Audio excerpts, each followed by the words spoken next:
Hi guys, എല്ലാവർക്കും എൻ്റെ പുതിയ വീഡിയോയിലേക്ക് സ്വാഗതം. അപ്പോൾ നമ്മളിപ്പോൾ ഇതായിരുന്നു മാത്സിൻ്റെ എക്സാമിനായിട്ട് വീടെത്തിയേക്കാണ്. മോഡൽ എക്സാമിനായിട്ട് ഒറ്റവാക്കി പറയുകയാണെങ്കിൽ ഈസി എക്സാം തന്നെയായിരുന്നു. നമുക്ക് എല്ലാവർക്കും അറിയാം, ഈ ക്രിസ്മസിനൊക്കെ അത്യാവശ്യം നല്ല രീതിക്ക് സ്റ്റാൻഡേർഡ് ക്വസ്റ്റ്യൻസ് ചോദിച്ചാൽ കുറച്ച് ടഫുള്ള ക്വസ്റ്റ്യൻ പേപ്പർ ആയിരുന്നു. അപ്പോൾ ഇന്ന് അങ്ങനെ ഒന്നല്ല വന്നത്, അത്യാവശ്യം ഈസി ആയി തന്നെയാണ് ക്വസ്റ്റ്യൻസ് കാര്യങ്ങളൊക്കെ വന്നത്.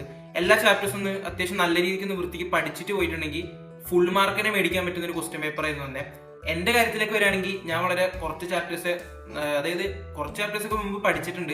എന്നാലും ഈ ഒരു ദിവസം കൊണ്ട് മൊത്തം തീർക്കാൻ പറ്റാത്തതുകൊണ്ടും ഇന്നലെ വലുതായിട്ട് നോക്കാൻ പറ്റാത്തതുകൊണ്ടും ഒരു 6-7 ചാപ്റ്റേഴ്സാണ് ഞാൻ നോക്കിയിട്ട് പോയത്. അപ്പോൾ ആ നോക്കിയിട്ട് പോയതിനൊക്കെ അത്യാവശ്യം എഴുതാൻ പറ്റിയിട്ടുണ്ട്, വലിയ കുഴപ്പമൊന്നും ഉണ്ടായിരുന്നില്ല. ബാക്കിയുള്ളതൊന്നും നമുക്ക് കുറച്ചൊക്കെ കിട്ടുന്നുണ്ട്. പക്ഷെ നമ്മൾ റിവിഷൻ ചെയ്യാത്തതിന്റെ ചെറിയൊരു പ്രോബ്ലം ഉണ്ടല്ലോ, ആ ചെറിയൊരു പ്രോബ്ലം എനിക്കുണ്ടായിരുന്നു. വേറെ കുഴപ്പങ്ങളൊന്നും ഞാൻ എഴുതിയ ഇത് പ്രശ്നത്തിലേക്ക് ഉണ്ടായിരുന്നില്ല. പിന്നെ ചിലതിൻ്റെ ഒക്കെ ഒന്ന് ഫുള്ളാക്കാൻ കുറച്ച് പ്രശ്നം ഉണ്ടായിരുന്നു. വേറെ കുഴപ്പങ്ങളൊന്നും ഇല്ല. അതായത് നമ്മൾ നല്ല പ്രാക്ടീസ് ചെയ്തിയാണെങ്കിൽ ഈസി ആയിട്ട് എഴുതാൻ പറ്റുന്ന ഒരു എക്സാം ആയിരുന്നത്.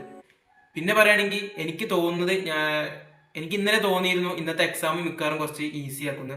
കാരണം എൻ്റെ മനസ്സ് പറയുന്നു നമ്മുടെ പബ്ലിക് എക്സാം മിക്കവാറും ടഫ് ആക്കുന്നു. മിക്കപ്പോഴും ഇങ്ങനെ ഉണ്ടാവും, മോഡൽ ഈസി ആക്കും, പബ്ലിക് ടഫ് ആക്കും. അപ്പോൾ അങ്ങനെ ഒന്നും ആവാണ്ടിരിക്കട്ടെ എന്നാണ് പ്രാർത്ഥിക്കുന്നത്. എനിക്കൊക്കെ ബയോളജീൻ്റെ ഇമ്പ്രൂവ്മെൻറ്റും ഉണ്ട്, മാത്സിൻ്റെ തലേ ദിവസം ബയോളജീൻ്റെ ഒക്കെ ഇമ്പ്രൂവ്മെൻറ്റ്. അപ്പോൾ പബ്ലിക് എക്സാം ഈസി ആകട്ടെ എന്ന് ഞാൻ പറയുകയാണ്. അപ്പോൾ ശരി, ബൈ.